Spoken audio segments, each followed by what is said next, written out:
नमस्कार दोस्तों, मेरा नाम महेश ठाकुर है और आप देख रहे हैं माइक्रो पॉइंटर। इस वीडियो में हम देखेंगे introduction to SAE J1939 protocol. जो SAE J1939 प्रोटोकॉल है वो कैन कम्युनिकेशन प्रोटोकॉल का एक पार्ट है। SAE मतलब क्या? Society of automotive engineers. Society of automotive engineers मिलकर उन्होंने J1939 प्रोटोकॉल डेवलप किया। मैं इसका बेसिक इंट्रोडक्शन टच करूँगा, इसको एक्सप्लेन करने की कोशिश करूँगा। Okay, basically can communication protocol मैं वीडियो की सीरीज बनाया हूँ। उन सारे वीडियो का लिंक इस वीडियो के डिस्क्रिप्शन में मैं दे दूँगा। अगर आप अपने नॉलेज को बढ़ाना चाहते हैं, बेसिक्स को क्लियर करना चाहते हैं, तो वीडियो को विजिट कीजिए, बहुत ही यूज़फुल वीडियो है। तो चलिए देखते हैं SAE J1939 प्रोटोकॉल होता क्या है। जितने भी हैवी ड्यूटी व्हीकल्स है, जितने भी ऑन रोड हो या फिर ऑफ रोड हो, जितने भी हैवी ड्यूटी व्हीकल्स है, उस सभी व्हीकल्स के अंदर आजकल मॉडर्न में SAE J1939 प्रोटोकॉल यूज होता है। तो J1939 प्रोटोकॉल क्या है? एक एप्लीकेशन लेयर प्रोटोकॉल है जो कैन के ऊपर काम करता है। कैन क्या है? फिजिकल लेयर प्रोटोकॉल है। और कैन के ऊपर जो बैठता है वो SAE J1939 प्रोटोकॉल है। ठीक है, तो अभी देखते हैं। यहाँ पे आप देखिए, ट्रक में यूज़ हो रहा है, ट्रैक्टर में यूज़ होता है। फिर यहाँ पे आप देख सकते हैं बैकग्राउंड में भी एक हैवी ड्यूटी व्हीकल है, उसमें भी यूज़ होता है।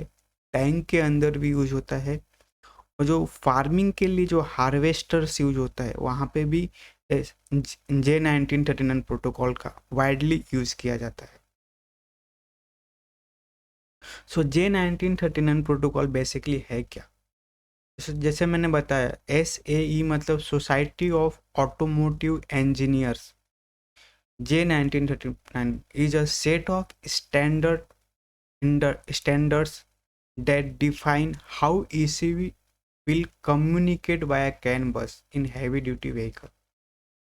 मतलब क्या है कि J1939 प्रोटोकॉल क्या है? Set of protocols, set of instructions है। वो बताएगा कि इस हैवी ड्यूटी व्हीकल्स के अंदर कैन के ऊपर कम्युनिकेशन कैसे करना है।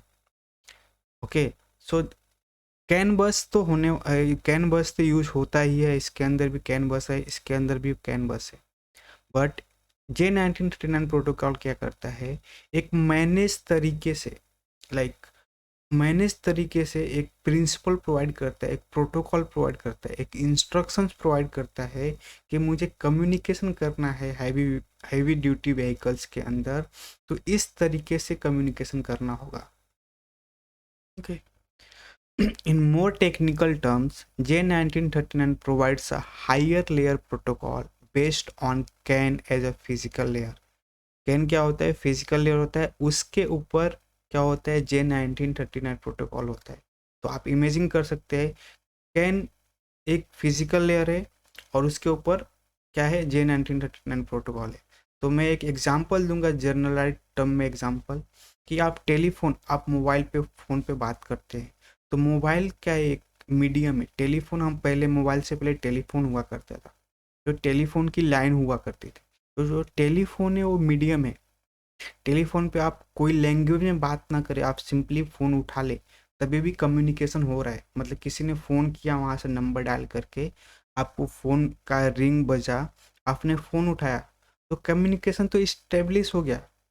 बट मैसेज ट्रांसफ़र करने के लिए, मैसेज को समझने के लिए आप कुछ ना कुछ लैंग्वेज में बात करते हैं टेलीफोन पे। इंग्लिश, हिंदी, कोई भी लैंग्वेज हो सकता है। ओके, सो उस लैंग्वेज को हम लोग हायर लेयर प्रोटोकॉल बोलते हैं। तो वही यहाँ पे टेलीफोन के ऊपर, कैन के ऊपर जो हायर लेयर प्रोटोकॉल है, उसको हम लोग J1939 प्रोटोकॉल बोलते हैं। J1939 protocol specifies how to handle multi packet messages when data larger than 8 bytes needs to be transmitted। Similarly, it specifies how data is to be converted into human readable data। So J1939 protocol का एक ये भी फ़ायदा है उसका use करने से कि अगर मोर देन 8 बाइट डेटा मुझे ट्रांसमिट करना है तो पहली बात मैं कैन प्रोटोकॉल से ट्रांसमिट नहीं कर सकता, मुझे हायर लेयर प्रोटोकॉल यूज करना पड़ेगा। वो बहुत मैनेज तरीके से J1939 प्रोटोकॉल उस मोर देन 8 बाइट डेटा को सेंड करता है। ओके, उसके बाद अगर डेटा होगा, डेटा अगर नॉर्मल कोई भी फॉर्मेट में रहेगा, ह्यूमन रीडेबल नहीं होगा, तो उस डेटा को रीड करने के लिए कुछ ना कुछ कन्वर्टर लगेगा। पर J1939 प्रोटोकॉल उस मैसेज को इतने प्रॉपरली तरीके से फॉर्मेट करता है, उसको इस तरीके से मैनेज करता है कि इंसान भी उस डेटा को पढ़ सकते हैं, मनुष्य भी उस डेटा को पढ़ सकता है। ओके, सो ये सारे एडवांटेज है हायर लेयर प्रोटोकॉल यूज करने के।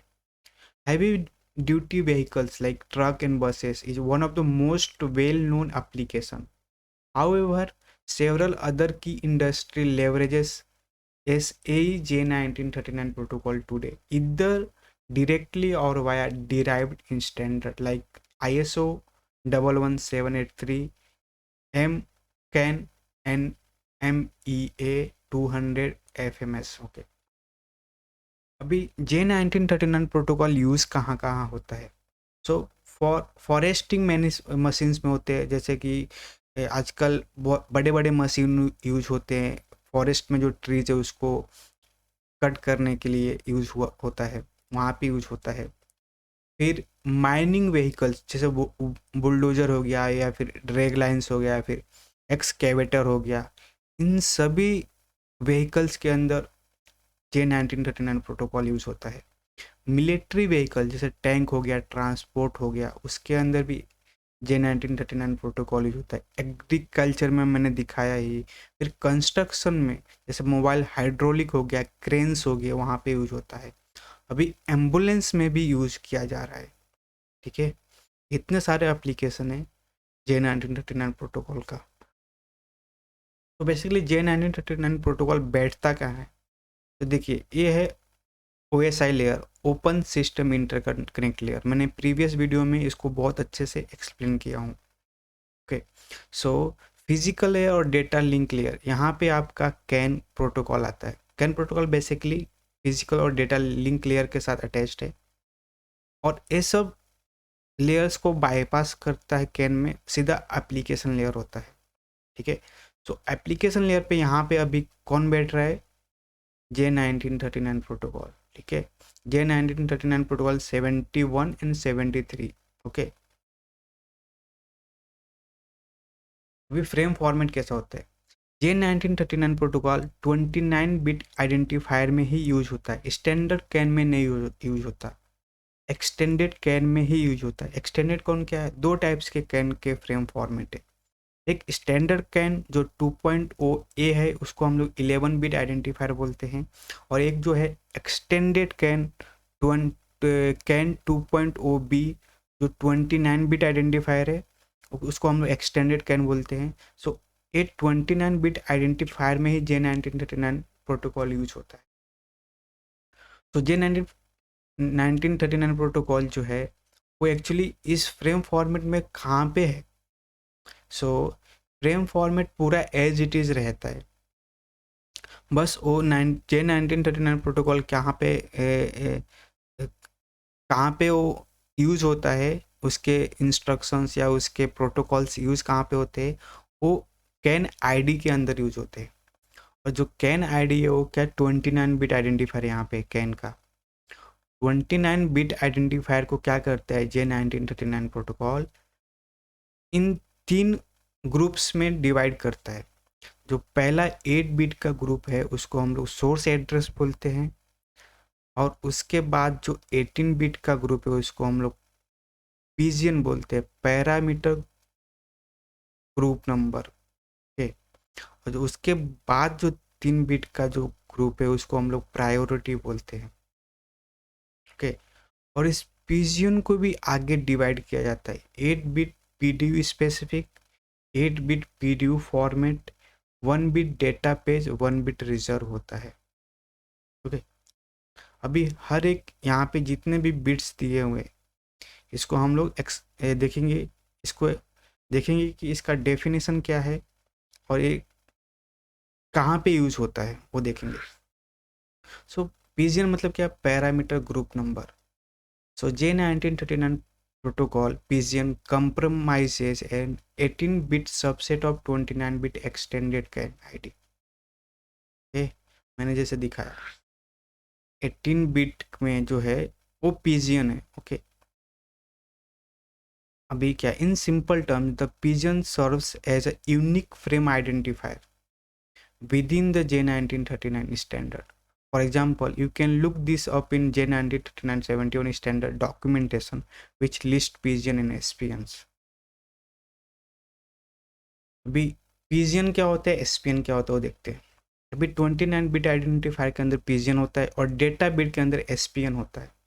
जो डेटा फ्रेम फॉर्मेट के अंदर जो डेटा होता है उसके अंदर एसपीएन होते हैं। एसपीएन मतलब सस्पेक्ट पैरामीटर नंबर और पिजियन मतलब पैरामीटर ग्रुप नंबर। तो ये डेटा बिट है 64 बिट, इसके अंदर एसपीएन्स होते हैं।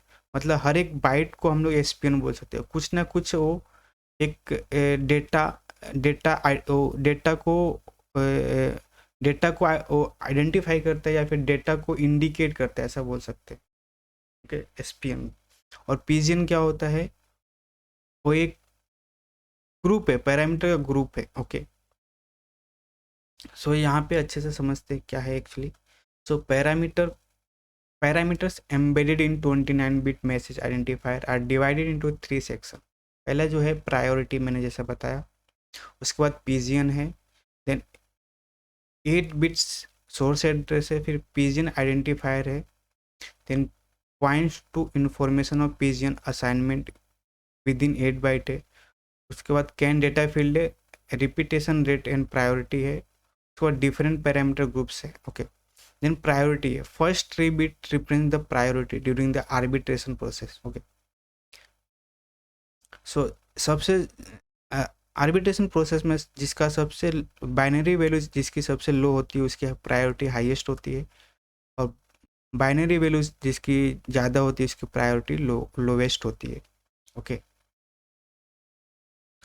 दूसरा है reserve bit, reserve for future purpose. Okay, data page, page selector for PDU. PDU क्या है, प्रोटोकॉल डेटा यूनिट। पीएफ क्या है, फॉर्मेट फील्ड। ओके, देन अब अगर पीडीयू फॉर्मेट के अंदर 0 to 239 है तो पीडीयू 1 है, और 240 to 255 देन पीडीयू 2 है। ठीक है, अभी पीडीयू स्पेसिफिक क्या होता है, इसके अंदर पीएस भी है।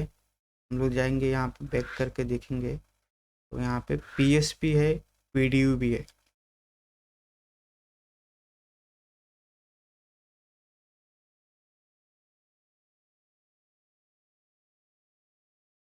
सो यहाँ पे पीडीयू भी है और डेटा पेज इस बिट के अंदर पीडीयू स्पेसिफिक है। पीएस मतलब पीडीयू स्पेसिफिक, ए पीएफ मतलब PDU format, data page and reserve bit. Okay,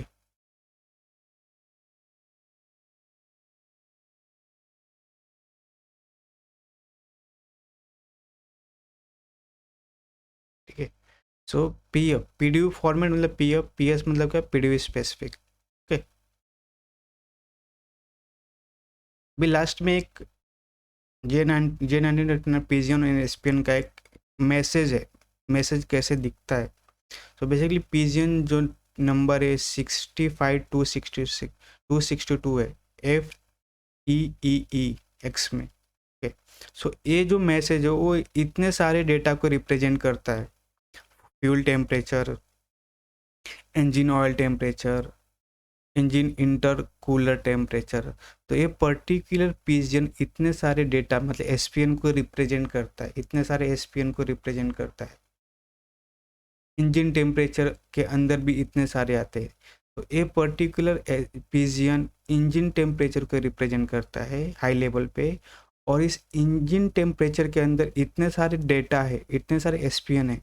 तो उसके अंदर इंजन कूलेंट टेम्परेचर है, फ्यूल टेम्परेचर है, ऑयल टेम्परेचर है। तो इतने सारे मैसेजेस को रिप्रेजेंट करता है। इस वीडियो को देखने के लिए धन्यवाद। लाइक करें, शेयर करें अपने दोस्तों के साथ, मेरे चैनल को सब्सक्राइब करें। अगले वीडियो में मिलते हैं। जय हिंद।